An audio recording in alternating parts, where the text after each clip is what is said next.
Bill ಇರ್ತಕ್ಕಂಥದ್ದು simple, ಯಾರು ನಮ್ಮ ಡಿಸೆಬಿಲಿಟಿ ಇದ್ದಾರೆ ಸೊ ಅವರಿಗೆ ಸ್ಪೆಷಲಿ ಚಾಲೆಂಜ್ ಅಂತ ನಾವೇನು ಹೇಳ್ತೀವಿ, ಅವರಿಗೆ 5% ರಿಸರ್ವೇಷನ್ನು ಪ್ರೈವೇಟ್ ಸ್ಕೂಲ್ಸ್ಗಳಲ್ಲಿ ಕೊಡಬೇಕು, 5% ರಿಸರ್ವೇಷನ್ಸು ಪ್ರೈವೇಟ್ ಇನ್ಸ್ಟಿಟ್ಯೂಷನ್ಸಲ್ಲಿ ಎಸ್ಪೆಷಲಿ ಕೆಲಸದಲ್ಲಿ ಕೊಡಬೇಕಂತಕ್ಕಂಥ ಬಿಲ್ ಇದೆ. ನಮಸ್ಕಾರ ವೀಕ್ಷಕರೇ, ದಿ ಫೆಡರಲ್ ಕರ್ನಾಟಕಕ್ಕೆ ಸ್ವಾಗತ. ನಾನು ವಿಜಯ್ ಜೊಂಗಳಿ. ಇವತ್ತು ನಮ್ಮ ಜೊತೆ ಸಚಿವರಂತ ಸಂತೋಷ್ ಲಾಡ್ ಇದ್ದಾರೆ, ಕಾರ್ಮಿಕ ಸಚಿವರು.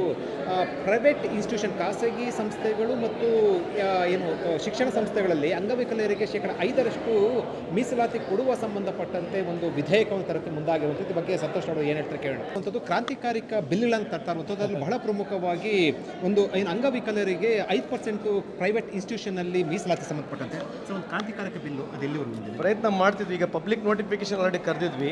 ಸೊ ಕೆಲವು ಸಜೆಷನ್ಸ್ಗಳು ಬಂದಿದ್ದಾವೆ. ಅದನ್ನ 1 ತಿಂಗಳವರೆಗೆ ನಾವು ಪಬ್ಲಿಕ್ ನೋಟಿಫಿಕೇಶನ್ ಮಾಡತಕ್ಕಂಥದ್ದು, ಅದು ಕಾನೂನಾತ್ಮಕವಾಗಿ ಅಷ್ಟು ಮಿನಿಮಮ್ ದಿನ ಕೊಡಬೇಕು, ಕೊಟ್ಟಾಗಿದೆ.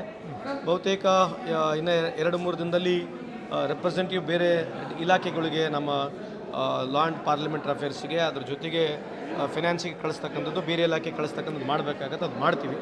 ಅದಾದ ನಂತರ ಅದ್ರ ಒಪಿನಿಯನ್ ಪಡೆದ ನಂತರ ಕ್ಯಾಬಿನೆಟಿಗೆ ಬರ್ತಕ್ಕಂಥ ಸಾಧ್ಯತೆ. ಎಲ್ಲ ಖಾಸಗಿ ಸಂಸ್ಥೆ ಹೆಂಗೆ ಯಾವ ರೀತಿ ಅದಂತ ಅಲ್ಲ, ಬಿಲ್ ಇರ್ತಕ್ಕಂಥದ್ದು ಸಿಂಪಲ್, ಯಾರು ನಮ್ಮ ಡಿಸೆಬಿಲಿಟಿ ಇದ್ದಾರೆ ಸೊ ಅವರಿಗೆ ಸ್ಪೆಷಲಿ ಚಾಲೆಂಜ್ ಅಂತ ನಾವೇನು ಹೇಳ್ತೀವಿ, ಅವರಿಗೆ 5% ರಿಸರ್ವೇಷನ್ನು ಪ್ರೈವೇಟ್ ಸ್ಕೂಲ್ಸ್ಗಳಲ್ಲಿ ಕೊಡಬೇಕು, 5% ರಿಸರ್ವೇಷನ್ಸು ಪ್ರೈವೇಟ್ ಇನ್ಸ್ಟಿಟ್ಯೂಷನ್ಸಲ್ಲಿ ಎಸ್ಪೆಷಲಿ ಕೆಲಸದಲ್ಲಿ ಕೊಡಬೇಕಂತಕ್ಕಂಥ ಬಿಲ್ ಇದೆ. ಟಾಸ್ಕು ಜಾಸ್ತಿ ಇರುತ್ತಲ್ವ ಸರ್? ಟಾಸ್ಕು ಕೂಡ ಜಾಸ್ತಿ ಇದೆ. ಅದರಲ್ಲಿ ಏನು ಮಾಡಬೇಕು ಅಂತ ಹೇಳಿ ಅದು ಮುಂದೆ ಬಿಲ್ಲಲ್ಲಿ ರೂಲಲ್ಲಿ ಮಾಡ್ತೀವಿ. ಬಟ್ ಪ್ರಮುಖವಾದಂಥ ಬಿಲ್ ಇದೆ ಇರತಕ್ಕಂಥದ್ದು. 5% ಮೀಸಲಾತಿ ಕೊಡುವ ಸಂಬಂಧಪಟ್ಟಂತೆ ಅಂಗವಿಕಲರಿಗೆ ಪ್ರೈವೇಟ್ ಇನ್ಸ್ಟಿಟ್ಯೂಷನ್ಸ್ ಮತ್ತು ಶಿಕ್ಷಣ ಸಂಸ್ಥೆಗಳಲ್ಲಿ ಅದನ್ನು ಮುಂದಿನ ಬಹುತೇಕವಾಗಿ ಸಚಿವ ಸಂಪುಟದಲ್ಲಿ ಸಭೆಯಲ್ಲಿ ಬರುವಂಥ ಸಾಧ್ಯತೆ ಇರುವಂಥದ್ದು. ಆ ಬಿಲ್ಲನ್ನು ತರುವ ಸಂಬಂಧಪಟ್ಟಂತೆ ಸಂತೋಷ್ ಲಾಡು ಎಲ್ಲ ರೀತಿಯ ಪ್ರಯತ್ನವನ್ನು ಮಾಡ್ತಾ ಇರುವಂಥದ್ದು.